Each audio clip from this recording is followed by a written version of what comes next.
بسم اللہ الرحمن الرحیم۔ آج ہماری سب سے بڑی کمزوری یہ ہے کہ ہم دین کو چھوڑ کر دنیا کی دوڑ میں لگ گئے ہیں۔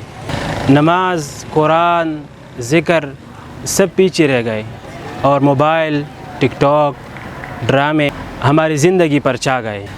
اللہ تعالیٰ قرآن میں فرماتے ہیں الا بذکر اللہ تطمئن القلوب، یاد رکھو دلوں کو سکون صرف اللہ تعالیٰ کے ذکر سے ملتا ہے۔ لیکن آج ہم سکون کہاں ڈھونڈتے ہیں؟ اسکرولنگ میں، لائکس میں، شہرت میں، مگر نتیجہ کیا؟ بے-سکونی، ڈپریشن اور ٹوٹی رشتے۔ اصل کامیابی یہ نہیں کہ لوگ ہمیں پہچانیں، بلکہ اصل کامیابی یہ ہے کہ اللہ ہمیں پہچانے اور قبر میں روشنی ہو نہ کہ اندھیرا۔